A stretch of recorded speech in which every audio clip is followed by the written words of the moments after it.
Muy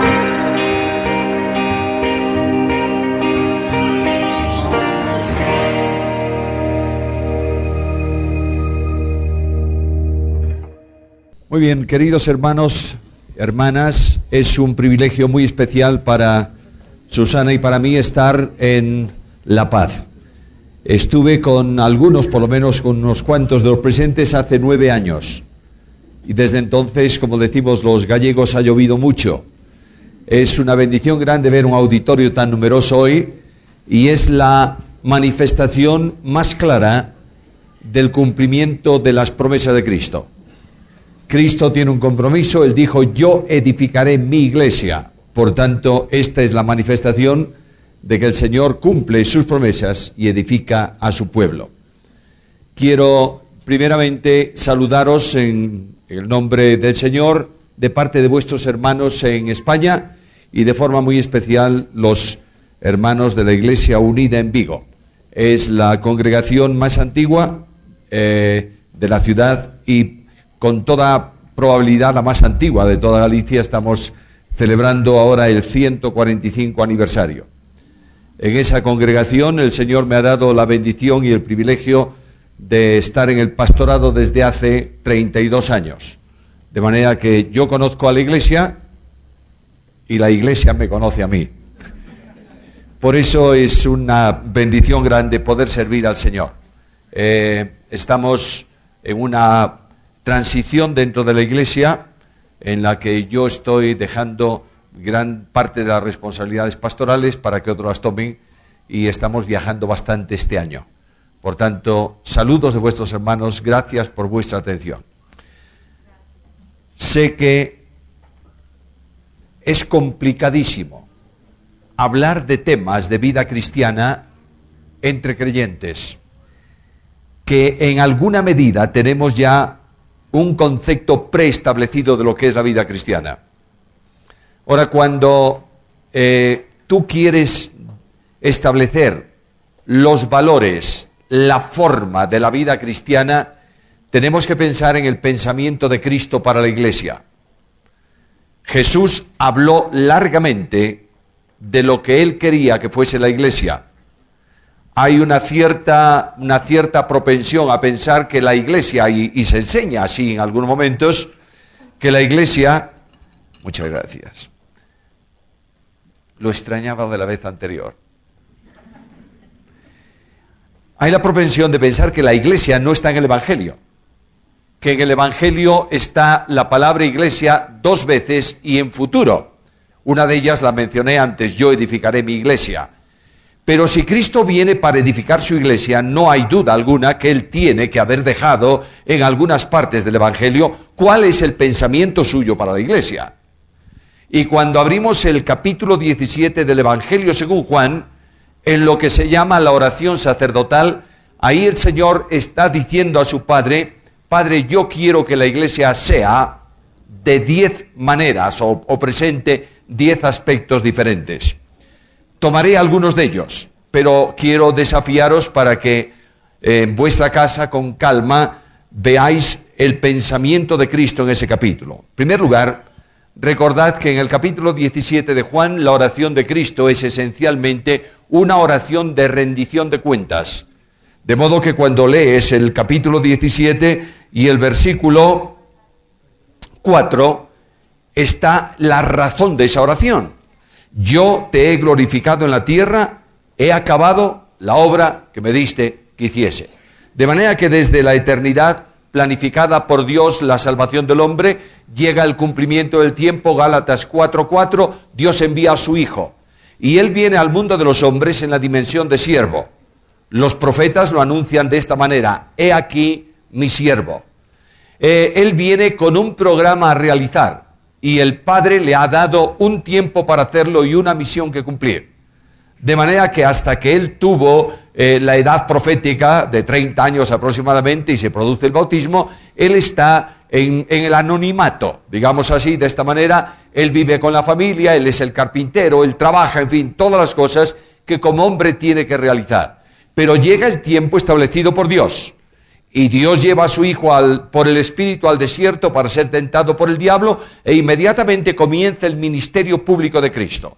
Esa es la salida del tiempo para el ministerio. 3 años después, Él es crucificado y el ministerio termina. Pero antes de ir a la cruz, Él dice al Padre: he acabado la obra que me diste que hiciese. Por tanto, todo está cumplido. Y una de las cosas que Cristo dice a su Padre en esa oración es: bueno, yo vengo a pedirte por estos, que se quedan ahora, hasta que el Espíritu Santo venga a la tierra, ellos se quedan solos, yo vengo a pedirte por ellos. Pero no vengo a pedirte por ellos solo, vengo a pedirte por todos aquellos que han de creer en mí por la predicación, por la palabra de ellos. Luego el Señor está diciéndole a su Padre: mira, Padre, la misión que me diste que hiciese la he terminado, solo queda la cruz, pero hay una consecuencia de ese último trabajo en la cruz, y la consecuencia que hay es que miles de personas van a ser salvas. Yo no quiero un pueblo religioso, yo quiero un pueblo con vida eterna. Yo no quiero un pueblo dividido, disociado, quiero un pueblo unido. Por eso quiero que la unidad que hay en el seno de la Trinidad se traslade a ellos para que sean uno, así como tú en mí y yo en ti, que ellos sean uno. Yo no quiero un pueblo vinculado por costumbres y formas, por tradiciones y sistemas. Quiero un pueblo que descanse solo en tu palabra. Yo no quiero un pueblo que esté triste, sino un pueblo gozoso y lleno de amor. Por tanto, el Señor Jesús está diciendo cómo quiere que sea la iglesia. No tenemos que montar nosotros una investigación para saber cómo. Cristo lo dice. Y las epístolas, todas las epístolas en toda la dimensión, no son otra cosa más que el desarrollo del pensamiento de Jesús. Ningún apóstol dijo nada nuevo que Cristo no hubiera comunicado. De manera que cuando Cristo dice a los suyos: en esto conocerán todos que sois mis discípulos si tuvieseis amor los unos para con los otros, capítulo 13 de primera carta a los Corintios, Pablo desarrolla lo que es el amor en el ministerio. Y Pablo es tremendamente enfático, enormemente fuerte, cuando dice que todo aquel que tiene un ministerio en la iglesia, sea grande, sea pequeño, aquel que dice que tengo dones y que tengo conocimiento, si todo su trabajo no descansa en el amor, es solamente ruido que molesta a Dios y molesta a la iglesia. Por tanto, el desarrollo del pensamiento de Cristo está en las epístolas. Yo quiero llamar vuestra atención al primer elemento de la iglesia. Capítulo 17 del Evangelio según Juan, versículo 3. Dice la palabra del Señor: esta es la vida eterna, que te conozcan a ti, el único Dios verdadero, y a Jesucristo, a quien tú has enviado. Luego, la primera dimensión de iglesia en el pensamiento de Jesús es un pueblo que tiene una vida común. ¿Qué vida? La vida eterna. Necesariamente, cuando estudiamos el asunto de vida eterna, tenemos que hacer muchas precisiones muy claras para no tener equivocaciones en lo que Cristo quiere decir con eso. La vida eterna es esencialmente el conocimiento de Dios y de su Hijo. La vida eterna es que te conozcan a ti. Ahora, conocer en la Biblia casi nunca es asunto intelectual, es asunto vivencial. El verbo conocer habla de relación íntima, de relación personal en la intimidad. La primera vez que aparece ese verbo en la Biblia está en Génesis capítulo 4, cuando dice el texto de Génesis: conoció Adán a su mujer Eva, la cual concibió y dio a luz un hijo. No está hablando de conocimiento intelectual. Yo estoy completamente seguro que Adán conocía muy bien intelectualmente a su mujer. Desde que Dios creó a Eva y la trajo a Adán, Adán no dejó de escuchar hablar a su mujer ni un solo segundo. Por tanto, la conocía bien. Pero no es eso. Lo que está diciendo es que hubo una relación de intimidad entre los dos como matrimonio, y la consecuencia fue el nacimiento de un hijo. Cuando Cristo dice aquí que te conozcan a ti y a mí, está hablando de una relación en la intimidad personal, una relación de comunicación, una relación de identificación, una relación de posición, una relación de disfrute de una vida común. Por tanto, lo que Cristo quiere es que su iglesia tenga la experiencia de ¿qué? La experiencia de la vida eterna. Y la experiencia de la vida eterna se alcanza solo mediante el conocimiento, la relación con el Padre y con el Hijo. La salvación, que es la puerta, la gran puerta de la vida eterna, y es también la experiencia natural del creyente, la salvación es un regalo de Dios. El único que salva es Dios. Y la Biblia enfatiza con toda claridad, la salvación es de Jehová. Por tanto, cuando hablamos de salvación, estamos hablando de una obra divina que se regala al creyente, al pecador que cree. En Efesios capítulo 2, versículos 8 y 9, leemos esas palabras: porque por gracia sois salvos por medio de la fe, y esto no es de vosotros, es un don, un regalo de Dios, no por obras, para que nadie se gloríe. Ahora, cuando hablamos de salvación, tenemos que hablar del modo como alcanzamos, llegamos a la salvación. Yo sé que estos son asuntos muy conocidos de todos vosotros, no estoy descubriendo nada nuevo, solamente compartiendo con vosotros doctrina fundamental. La experiencia de salvación tiene que ver con Dios. Vosotros sabéis muy bien que la salvación se determinó por Dios antes de la creación de todo cuanto existe. Cuando vamos a la carta segunda de Pablo a Timoteo, leo estas palabras: quien nos salvó y llamó con llamamiento santo, 2 Timoteo 1:9, nos salvó y llamó con llamamiento santo, no conforme a nuestras obras, sino según su propósito, y la gracia que nos fue dada en Cristo Jesús antes de los tiempos de los siglos. Si lo quieres tomar de otra manera, en otra referencia muy parecida, carta primera de Pedro, capítulo 1, versículos 18 al 20, sabiendo que habéis sido rescatados de vuestra vana manera de vivir, la cual recibisteis de vuestros padres, no con cosas corruptibles como oro o plata, sino con la sangre preciosa de Cristo, como de un cordero, sin mancha y sin contaminación, ya destinado. El verbo ahí es predestinar.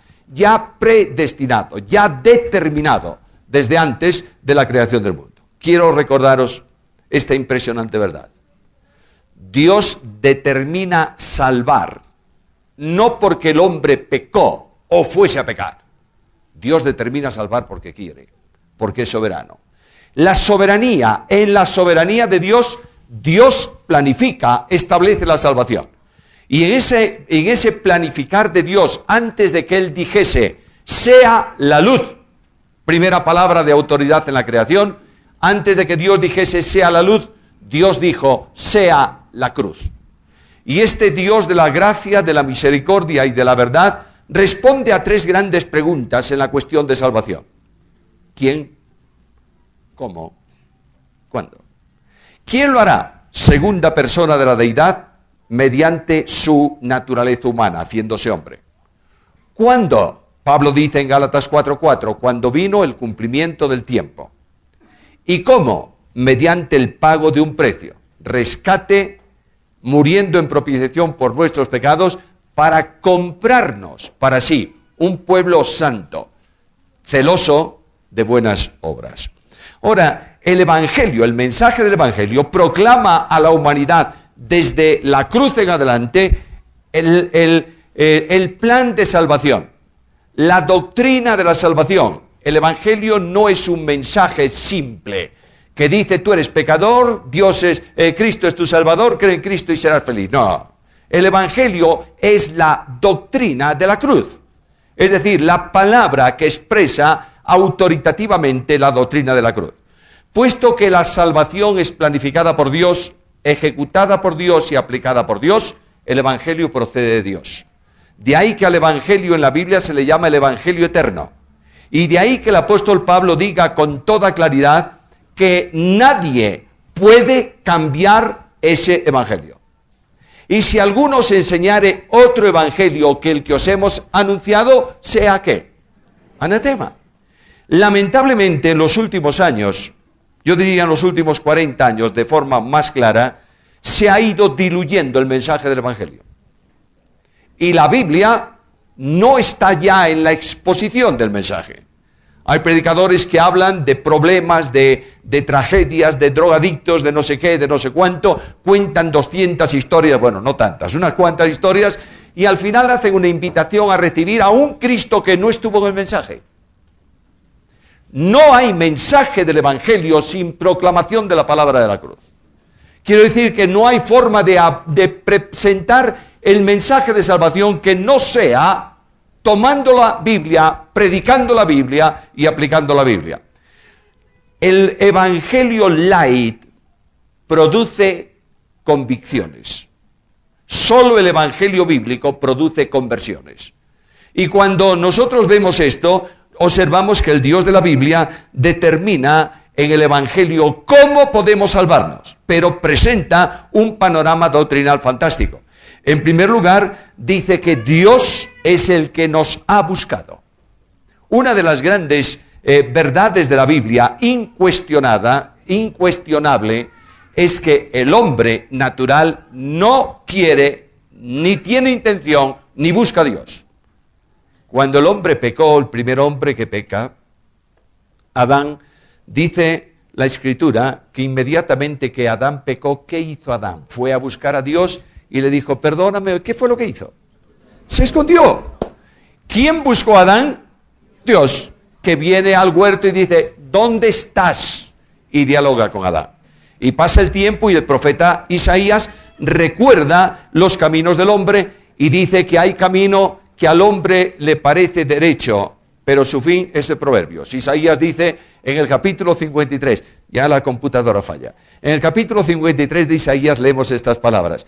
Todos nosotros nos descarriamos como ovejas, cada cual se apartó por su camino. Luego no hay ningún camino que el hombre lleve que lo conduzca a Dios, lo separa de Dios. Y en Romanos capítulo 10, versículo 3, el apóstol dice, no hay justo ni a uno, no hay quien entienda, no hay quien busque a Dios.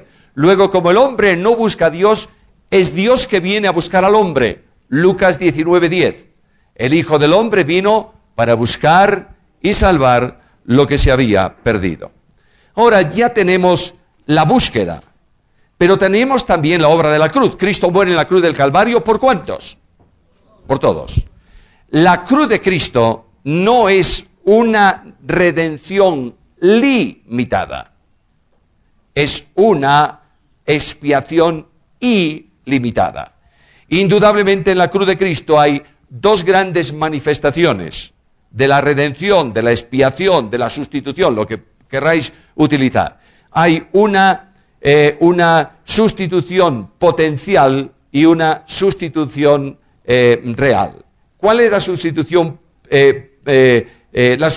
potencial? Dios en Cristo hace salvable a todo hombre. ¿Lo entendéis bien? Es decir, no hay nadie en el trono blanco de Dios que pueda decir a Dios, tú no hiciste bastante por mí. No, yo he hecho todo lo necesario para salvarte. La sustitución virtual, que es la palabra que se me escapó antes, es la sustitución que se aplica en gracia a todo aquel que cree. Por esa razón, como Cristo murió ocupando mi lugar y murió por mí, yo puedo decir, como Pablo dice en Romanos 8:1, ya no hay ninguna condenación para los que estamos en Cristo Jesús. Ahora, la cruz que lleva a cabo todos los elementos sustitutorios y todas las virtudes necesarias para la salvación, quedaría estéril sin el llamado del Padre. El Padre es el que llama a los hombres y los conduce a Cristo. No hay posibilidad de que nadie venga a Cristo si el Padre no lo llama. ¿Recuerdas lo que dice Jesús? Nadie puede venir a mí si el Padre que me envió no lo trajere. Cuando vamos a Romanos, el apóstol Pablo, hablando del proceso de salvación, dice que el Padre nos llama. Ahora, yo sé que a lo mejor alguno esta tarde dirá, pues yo tengo otra visión. Creo que quien llama es el Hijo. Y yo le pregunto, ¿y dónde está el versículo? Y él me contesta, Mateo 11:28. Venid a mí todos los... ¿Quién llama, el Padre o el Hijo? ¿Os dais cuenta? ¿Es el Hijo el que expresa la palabra o no? Sí. ¿Pero qué dice Jesús? Yo no hablo nada de mí mismo. Por tanto, es el Padre que llama y llama a Cristo. Y como Cristo es el transmisor del pensamiento del Padre, Cristo dice, venid a mí. El Padre llama.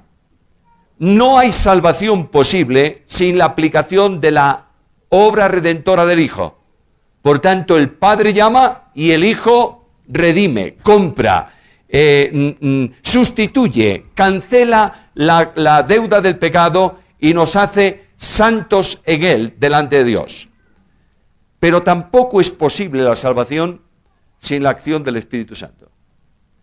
Porque el gran secreto de salvación no es un cambio de religión, es un cambio de vida.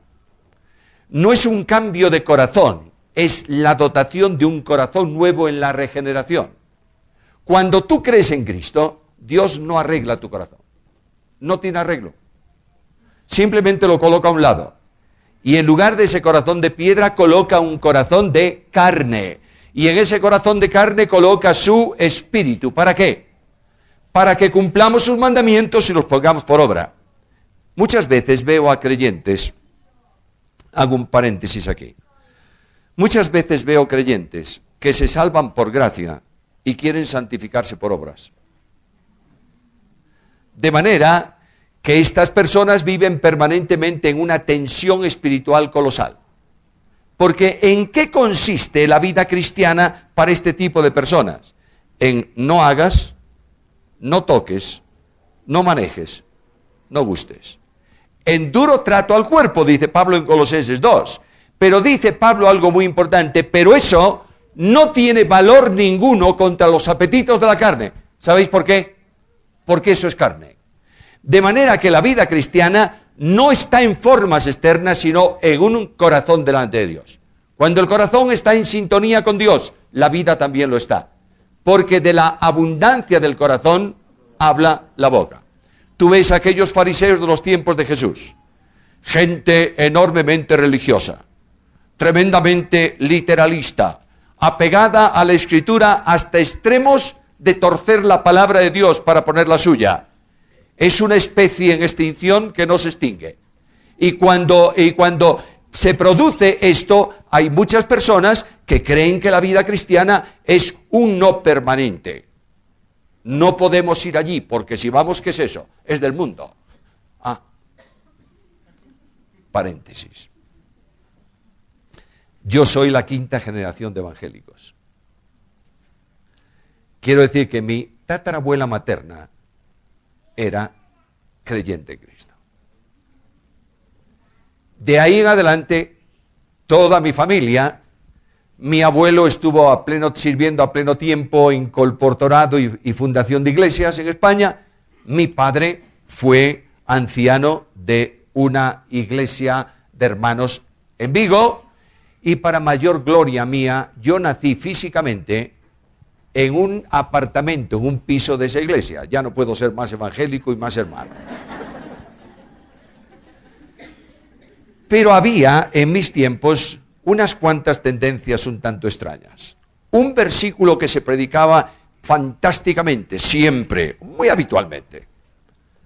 No améis el mundo. Entonces venía el problema. ¿Qué es el mundo?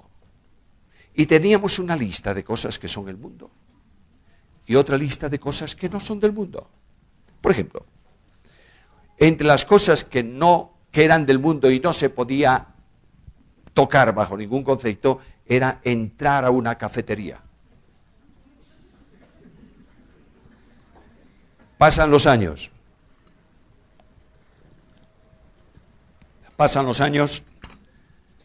Y las ciudades se hacen grandes y tenemos que tener una reunión de ancianos de varias iglesias, de pastores de varias iglesias.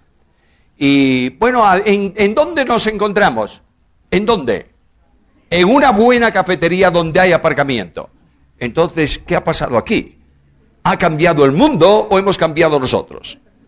Otro pecado de lesa majestad era ir a ver un partido de fútbol. Yo no sé cuáles son los grandes equipos de aquí de Bolivia, pero imagínate el Barça Madrid, eso ya era un...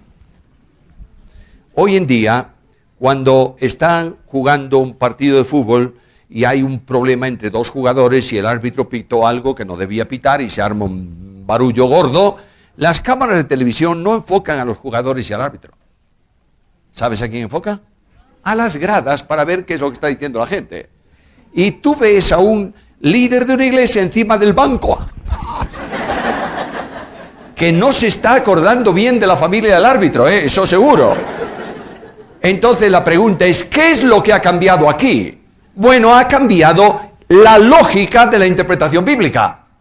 Porque las cosas del mundo, dice Juan, son la concupiscencia de los ojos, y la concupiscencia de la carne, y la soberbia de la vida. Eso es el mundo. Esa soberbia de la vida puede estar en la iglesia. La iglesia de Cristo tiene hoy está sobrada de grandes, y está necesitada de humildes. Eso es el mundo. De manera que lo que Cristo me está diciendo es que la vida cristiana, en una novedad de vida, se fluye, discurre, se produce por la acción del Espíritu Santo. Si Dios no trabaja en ti, nunca serás santo.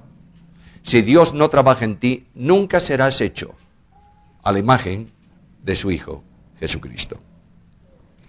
Ahora, cuando tú crees, cuando ejerces la fe, cuando depositas la fe en el Salvador, no estás creyendo con la cabeza. Estás creyendo con el corazón.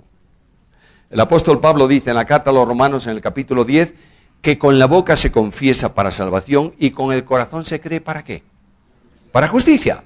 Luego no es un asunto intelectual, indudablemente la mente trabaja en la comprensión del mensaje, eso está clarísimo. Pero el Espíritu Santo actúa en el interior de la persona para hacerle sentir su miseria y para que haga una acción sobrehumana, sobrenatural, imposible de hacer al hombre natural que por condición de herencia es desobediente por naturaleza. Cuando Dios pide al hombre que acepta a Cristo, no le está pidiendo, no le está rogando. No le está diciendo, por favor, te suplico que si te parece bien vengas a Jesús. No. El Dios de la Biblia no pide por nada, porque es soberano. Lo que está diciendo el Dios de la Biblia es lo que Pablo dijo a los atenienses que nunca habían oído el mensaje del Evangelio. Ahora Dios manda a todo hombre, en todo lugar, que se arrepienta. Manda. Y claro, ¿cómo voy a obedecer yo si soy desobediente? La naturaleza te lleva a donde tiene que llevarte, porque es tu naturaleza. Me estaban diciendo, cuando venía para aquí, no esta tarde, estos días, me dijeron, oye, ¿te sientes bien? ¿No te afecta la altura? ¿No? Eres raro, ¿eh? Puede ser. Pero lo lógico es que yo sienta mucho más que vosotros la altura. ¿Por qué? Porque yo vivo a nivel del mar y vosotros vivís en la altura. Y lleváis mucho tiempo habituados. Es decir, vuestra naturaleza es humanamente hablando igual que la mía, pero distinta porque estáis viviendo en dos mundos diferentes. Ahora, cuando la naturaleza mía viene a enfrentarse al mensaje de Dios y me pide obedece, ¿cómo voy a hacerlo? Pero escucha lo que Dios hace. Carta primera del apóstol Pedro, capítulo 1 y versículo 2. Escogidos según la presciencia de Dios Padre en santificación del Espíritu para obedecer. Y sois rociados con la sangre de Cristo. No me interesa tanto la primera parte de ese versículo, que es siempre la parte polémica del versículo. Me interesa lo que sigue. El Espíritu Santo te capacita para obedecer. Es decir, te da lo que tú naturalmente no puedes hacer. Dios no obliga a nadie a que crea, pero le da todo lo que necesita para que pueda creer. ¿Me está siguiendo? Por tanto, el Dios de la Biblia salva, y cuando tú crees en Cristo, el Espíritu Santo comienza su acción. La acción del Espíritu Santo es tomar al pecador perdido y colocarlo en Cristo. La dirección nuestra no es la calle tal, número tanto de Bolivia, será temporal. La dirección nuestra es en Cristo. Dios nos ha colocado en Cristo. Nadie se salva si no está en Cristo. Y nadie está en Cristo si no entra por Cristo. Y nadie entra por Cristo si no sigue el camino que es Cristo mismo. ¿Os dais cuenta de esto? Por tanto, cuando una persona cree en Cristo, el Espíritu lo coloca en Cristo. ¿Y qué ocurre? Se produce una resurrección espiritual. En Efesios capítulo 2, versículo 6, leo estas palabras: y juntamente con Él nos resucitó. Voy a traducir ese versículo, ese adverbio juntamente lo vamos a dividir en dos, porque el adverbio es un conjunto de dos cosas. De manera que voy a decirlo de otra manera. Y al juntarnos con Él, nos resucitó. ¿Quién tiene vida? Cristo. ¿Qué ocurre cuando el Espíritu me coloca en Cristo? La vida de Cristo viene a ser mi vida personal. La vida eterna de Dios fluyendo por Cristo viene a ser mi experiencia de vida. Por tanto, si yo estoy muy cerca, muy cerca de Cristo, ¿tengo vida eterna? No, Señor. Solamente tengo vida eterna cuando estoy en Cristo. Ahora, lo que me va a dar Dios es vida eterna. ¿Y qué es eterno? Eterno no es una proyección ilimitada de tiempo, para allá y para allá. No, eso no es eternidad. Un tiempo que comienza y no termina es perpetuidad, pero no eternidad. Eternidad es lo contrario al tiempo. De manera que solamente Dios es eterno. Solamente Él tiene vida eterna en sí mismo. ¿Por qué? Porque el tiempo no cuenta para Él. Porque Él creó, y cuando Él creó el tiempo para medir su creación, pero Él está fuera del tiempo. Cristo llega al mundo de los hombres, discute con los fariseos, mejor los fariseos discuten con Él. Los fariseos discuten con Cristo, no están de acuerdo nunca con lo que Él dice, le acusan de cosas tremendas, y Cristo les dice algún día muy curioso: antes que Abraham fuese, yo soy. ¿Está bien dicho eso? Idiomáticamente no. Yo no puedo construir una frase con un presente y un pasado juntos, no es posible. Esa frase yo tendría que decirla: antes que Abraham fuese, yo era. Pero Él dice yo soy. Y los fariseos tomaron piedras para tirarle inmediatamente. ¿Por qué? Porque lo que Cristo dijo es: mira, Abraham comenzó, terminó. Pero antes de que Abraham comenzase y terminase, yo estaba. Yo existo eternamente, por tanto yo soy Dios. Ahora, la vida de Dios se sustenta en dos, digamos así para entenderlo, en dos columnas: la naturaleza y la esencia. ¿Qué es la esencia? La esencia es la perfección suprema de Dios, incomunicable a las criaturas. Por ejemplo, ¿Dios es omnipotente? ¿Puedo ser yo omnipotente? ¿Dios es omnipresente? ¿Puedo ser yo omnipresente? Me gustaría, pero no puedo ser. Ahora, ¿Dios es amor? El amor de Dios se ha derramado en mi corazón por el Espíritu Santo. Luego, ¿el amor de Dios puede comunicar al hombre? Claro, esa es la naturaleza. El apóstol Pedro dice que por las grandes y preciosas promesas del Evangelio hemos venido a ser participantes de la divina naturaleza. Es decir, las perfecciones de Dios que Él tiene en grado infinito, yo las disfruto y las vivo en grado limitado. Por tanto, la vida cristiana es vida eterna. ¿Por qué? Porque es la vida que procede de Dios. De manera que la forma de vida tuya y mía, de todos los que hemos creído, no es una vida distinta, es una vida absolutamente nueva. Y por eso Pablo dice que cuando tú vives esa vida de acuerdo con la voluntad de Dios, las cosas viejas, ¿y qué dice más? ¿Podéis repetir de nuevo eso? He aquí todas son todas nuevas. Es decir, que cuando yo me siento a leer un libro, ¿es nuevo? Sí, señor. ¿En qué sentido? En el sentido de que estoy viviendo una vida que, como es eterna y no tiene tiempo, siempre es nueva. ¿Me está siguiendo? Las cosas viejas pasan, las nuevas vienen, todas las cosas son hechas nuevas. Ahora, en esa posición en Cristo, yo tengo perdón de pecados, vida eterna, seguridad de salvación. Yo sé que la seguridad de salvación es un caballo de batalla para muchos. Y para algunos la seguridad de salvación es la única doctrina fundamental. Bueno, yo soy cada día más conservador en doctrina. Pero me doy cuenta que la Biblia es un libro de doctrina y toda la Biblia es doctrina. Génesis 1:1, Apocalipsis 22:21, todo es doctrina. ¿Por qué? Porque es palabra de Dios. Pero dentro de la doctrina de la Biblia hay doctrina fundamental y doctrina general, no principal y secundaria. Ninguna palabra de Dios es de poca importancia y ninguna palabra de Dios es más importante que otra porque proceden de Dios. Ahora, ¿qué es doctrina general? Doctrina fundamental. No hay condenación para los que están en Cristo. ¿Qué es doctrina general?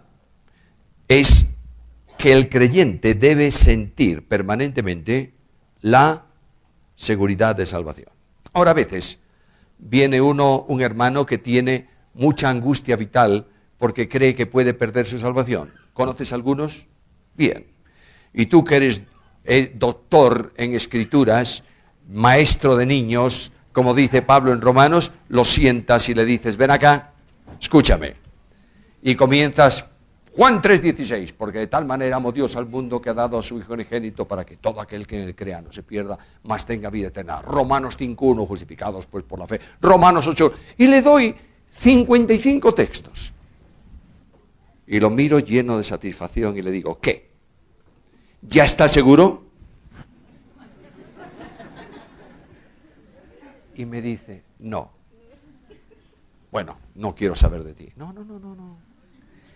Le has dado textos que hablan de seguridad, pero no le has explicado por qué hay seguridad. La seguridad de salvación descansa en la obra trinitaria de Dios.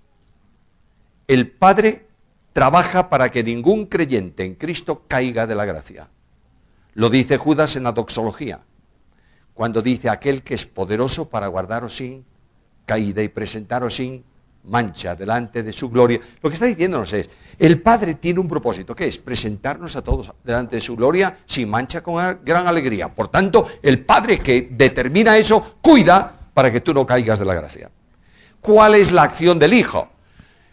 Es un compromiso que tengo con el Padre, que todo lo que el Padre me da, yo no pierda nada, sino que lo resucite todo en el día postrero. Por tanto, al compromiso del Padre para no caer en la gracia, se acompaña el compromiso del Hijo para resucitar a todos. ¿Y el Espíritu Santo?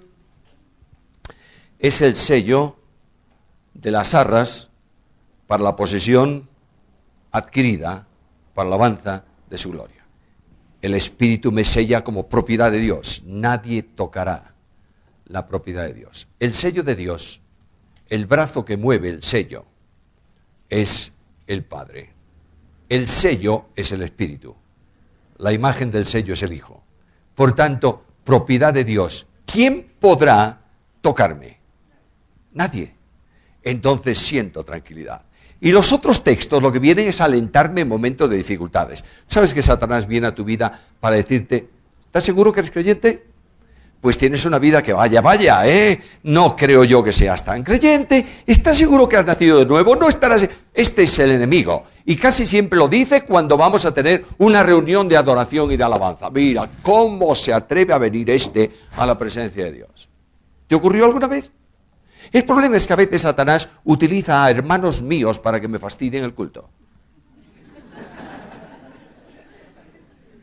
Y para que me vengan al oído y me digan, no te da vergüenza vivir como vives. Reconozco que mi vida no es perfecta delante de Dios. Confieso que estoy muy lejos de alcanzar el nivel que Cristo quiere para mí. Confieso que muchas veces tropiezo y caigo. Pero escucha, porque estoy en Cristo, Cristo me ha sido hecho ya justificación y santificación. Por eso en una iglesia donde hay un montón de pecaminosos, como es Corinto, Pablo le llama santos en Cristo. Y tú y yo no estamos aquí abajo, estamos sentados con Cristo en lugares celestiales. No estamos aquí, Dios no nos ve aquí, nos ve allá. Y nuestra vida está escondida, ¿con quién? ¿Con Cristo en dónde? En Dios. Por eso cuando Pablo habla, poned la mira en las cosas de arriba, los hombres, los líderes de la iglesia, los maestros de la iglesia, pretendemos que la iglesia viva como tú no eres capaz de vivir. Yo te ruego que esta tarde, esta noche, bueno, no lo hagas, pero yo te lo voy a sugerir. Salgas de aquí, bajes a la vereda, llamáis vereda a la acera por ahí, ¿no? Y vete desde ahí hasta 2 cuadras más abajo, caminando así. A ver qué va a pasar. ¿Qué te pasa? ¿Te vas a llevar un par de golpes o no? Lo mismo, nosotros queremos que la iglesia corra por aquí, así. Pues no es así. Cuando Pablo dice poner las cosas en las miras de arriba, es que como tú estás arriba, yo ahora estoy en este salón. ¿Me cuesta algún trabajo mirar al auditorio? No, ¿por qué? Porque estoy en el auditorio. Entonces la vista mía, lo normal es que mire lo que hay a mi alrededor. Si yo estoy arriba con Cristo, lo normal es que vean las cosas de arriba. Mi vista está puesta en las cosas de arriba, porque estoy en Cristo. Y el Padre eterno, admirable, soberano, omnipotente, santísimo Dios, tiene gozo esta noche en esta congregación, no por lo que la congregación es, sino por el lugar que ocupa, está en Cristo. Y porque está en Cristo, Dios siente contentamiento con un pueblo tan imperfecto. Hermanos míos, es hora de una renovación del pensamiento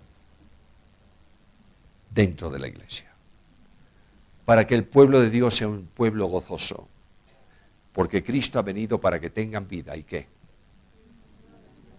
Vida en... Ahora, ¿cuáles son las consecuencias? La experiencia de comunión con Dios me va a dar 3 elementos para que yo pueda vivir conforme al propósito de Dios. El primer elemento que me va a dar es el amor. Porque cuando Cristo habla de lo que va a identificar la iglesia, en este capítulo 13 de Juan, ¿qué dice Cristo? Un mandamiento nuevo os doy. ¿Cuál es ese mandamiento, Señor? Que seáis totalmente distintos a los del mundo, vistáis de diferente manera, cantéis de una forma distinta. No. Lo que Cristo dice, el mandamiento que os doy es este, que os améis unos a otros, como yo os he amado.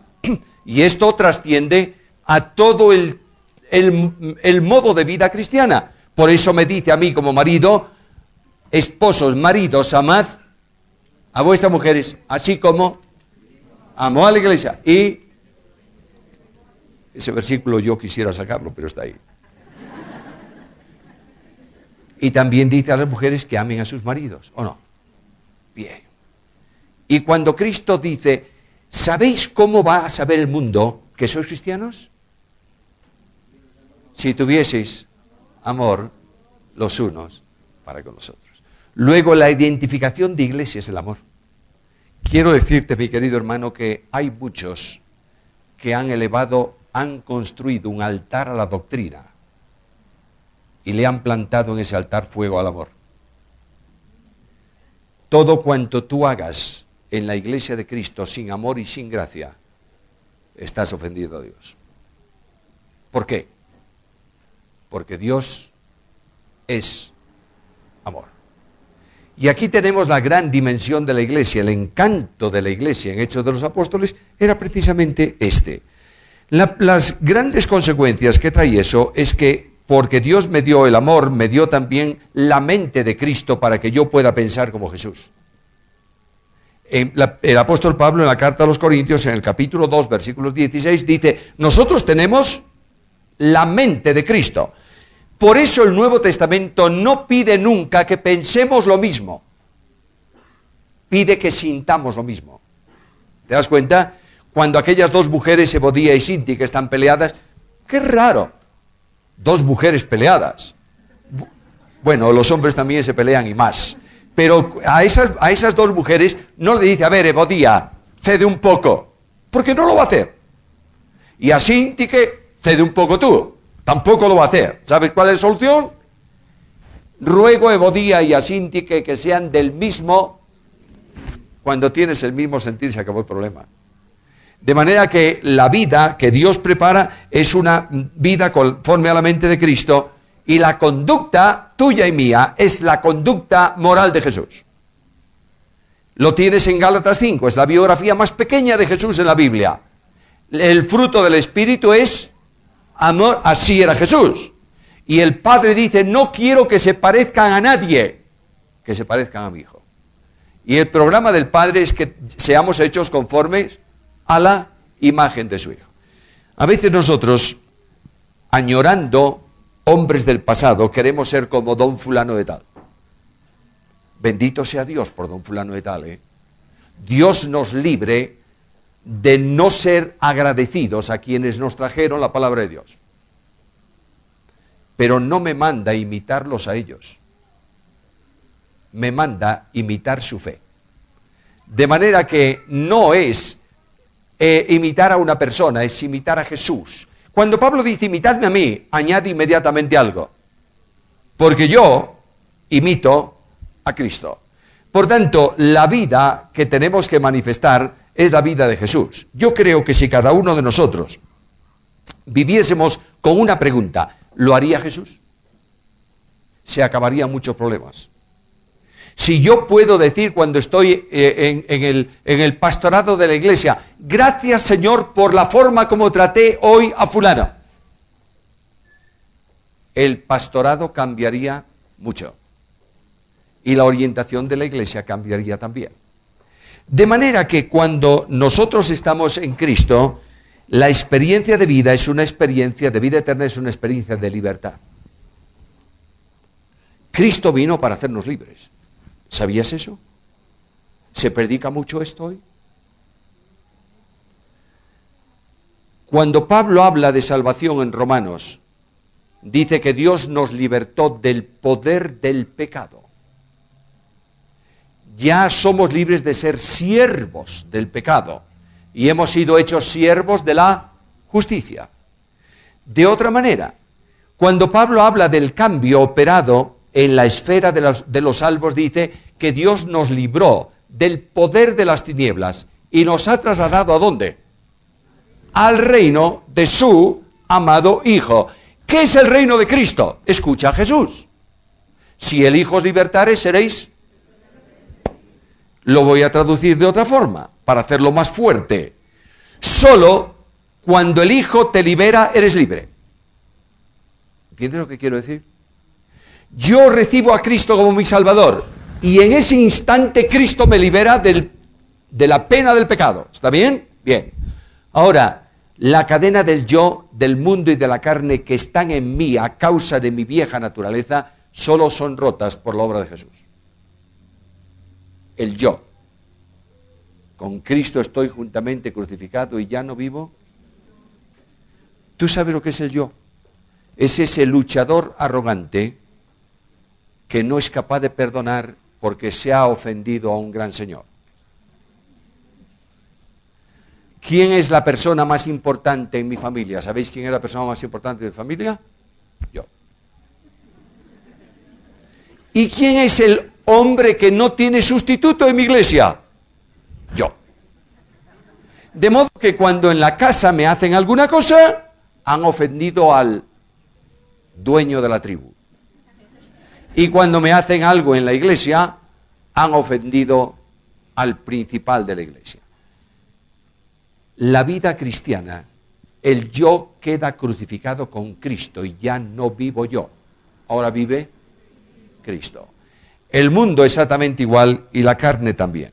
Ahora, esto me va a traer otra bendición grande. Y la bendición que me va a traer es la bendición de la paz. Cuando hablamos de unidad, y veremos esto en alguno de estos temas, Dios mediante, el apóstol dice, solícitos en guardar la unidad del Espíritu, ¿cómo? En el vínculo de la paz. Cristo dijo en el Sermón del Monte, bienaventurados los pacificadores. ¿Y qué es un pacificador? No solamente es alguien que no se pelea, es alguien que busca la paz y la sigue. no hay forma de ser cristiano si no eres pacificador. ¿Por qué? ¿Cuál es la razón? Muy sencilla. Cristo dijo en Juan 14, la paz os... Pero dice algo más. La mía os doy. Por tanto, el que vive a Cristo necesariamente vive ¿qué cosa? La paz de Cristo. ¿Cómo puedo yo vivir la paz de otro? ¿Tú podrías vivir la inteligencia mía? Bueno, sería una desgracia para ti, pero bueno. ¿Podrías vivir mi inteligencia? No, porque tendrías que vivirme a mí, ¿o no? Bien, pero Cristo se hace vida en mi vida. Cristo vive en mí. Y el Espíritu Santo reproduce la paz de Cristo en mi vida. Por tanto, tengo paz en toda circunstancia, paz en cualquier situación, y busco la paz específicamente en la unidad de la Iglesia. Los problemas están fuera, la paz está dentro. Luego puede venir un viento huracanado, una prueba impresionante, una dificultad grandísima, una ausencia de alguien que tú amas tremendamente. Puede venir lo que tú quieras, pero tú no puedes perder la paz. Porque la paz no es tuya, es la paz de Cristo hecha por el Espíritu Santo en tu vida. Victoria en el poder. Cuando hablamos de poder en la vida cristiana, y voy a tocar algo de esto en el próximo tema, creo que es lo que debo tocar en el próximo tema. Cuando hablamos de poder, casi siempre vinculamos el poder con ¿qué persona divina? Con el Espíritu Santo. El Espíritu Santo me da poder, ¿verdad? ¿Es verdad eso? Sí, Señor. El Espíritu Santo me da poder. ¿El suyo? No, Señor, el de Cristo. Pablo nunca dijo, cuando estaba en la cárcel, todo lo puedo en el Espíritu. ¿Qué dice? Porque es que el poder omnipotente de Dios solo puedes usarlo tú en tu vida y en tu experiencia cuando pasa por el mediador, que es un hombre. Las bendiciones y poder de Dios se hacen asimilables a mi vida porque han pasado a través de Jesucristo, que es el único mediador entre Dios y los hombres. Jesucristo, hombre. El otro día me preguntaban cómo explicar esto, y yo les ponía un ejemplo muy simple. Las gallinas comen maíz, ¿sí o no? Sí. Y tú te vas a una tienda, compras una bolsa de maíz, la pones ahí en el suelo, la tiras en el suelo, vienen las gallinas y ¿qué hacen? ¿Has probado a comer tú el maíz así?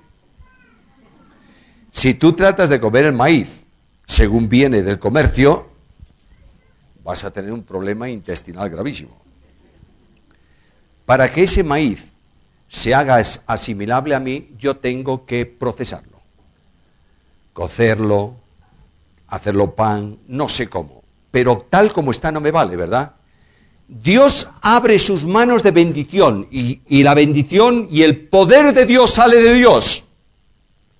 Pero solo puedo experimentarlo yo cuando se procesa a través de Cristo.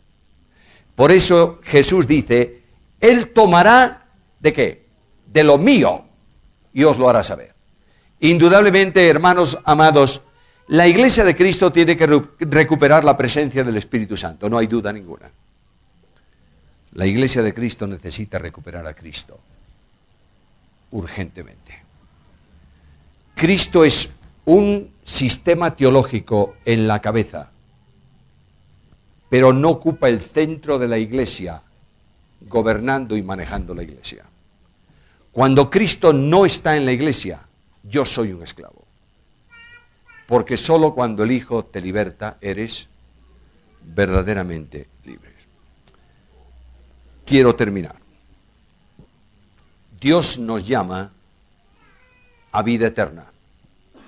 Nos llama a victoria. ¿Cuántas veces? ¿De vez en cuando? Yo creo que esta es mi experiencia, la vuestra también. Yo me siento victorioso de vez en cuando. Pero la Biblia me dice algo contrario. Y creo que el que tiene razón es la Biblia, ¿o no? ¿Y qué dice la Biblia? Mas Dios nos lleva siempre en triunfo en Cristo Jesús. Luego, el triunfo de la iglesia, el triunfo de la vida cristiana, el triunfo del hogar, el triunfo del individuo, consiste en vivir a Cristo y que Cristo sea el Señor. Por eso el Señor viene a nuestro encuentro esta noche para formular una petición personal que tenemos que responder. Y Jesús dice, he aquí estoy a la puerta y llamo. No es un texto para inconversos, es un texto para creyentes.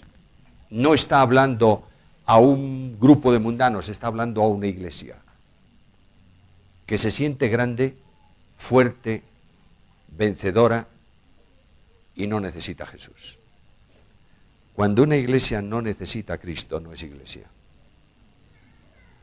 Porque la razón de la iglesia, el fundamento de la iglesia, la causa de la iglesia, el poder de la iglesia y la esperanza de la iglesia es Jesús. Allá por el siglo I de la era cristiana, finales, un hombre que se llamaba Cipriano, que fue obispo en Cartago de la iglesia, escribía a un amigo suyo. Los dos habían sido un par de, en España decimos calaveras, no sé si aquí entendéis lo que significa eso. Bueno, son perversos. ¿Cómo llamáis aquí a la gente que se porta mal? ¿Gamberros o cómo llamáis? No sé cómo llamáis por acá. Bueno, dos indeseables, ya está, ya puse el nombre. Y uno de ellos, Cipriano, entra en contacto con los cristianos y escribe una carta a su amigo que dice así: este mundo es malo, Donato, increíblemente malo, pero me he encontrado en medio de él a un pueblo tranquilo, santo, que ha descubierto un gran secreto. Han descubierto un gozo que es 1000 veces mejor que todos los placeres de nuestra vida pecaminosa. Son despreciados y perseguidos, pero eso no les preocupa. Tienen dominio de sus vidas. Han vencido al mundo. Se aman entrañablemente. Tienen hogares ejemplares. Sus reuniones son gozosas y se despiden con un abrazo fraterno. Esta gente, Donato, son los cristianos. El mundo necesita ver a Cristo hoy en los cristianos. El tiempo del evangelio de masas ha pasado. Es el tiempo del evangelio silencioso, en donde tú estás trabajando y estás viviendo a Cristo de tal manera que tus compañeros te preguntan, ¿qué eres tú? Y puedes hablar de Jesús. Es necesario recuperar esto. Hermanos, yo pido al Señor que esta reflexión simple, sencilla que hemos tenido, sirva para alentar nuestras vidas en una dirección: vivir la vida eterna.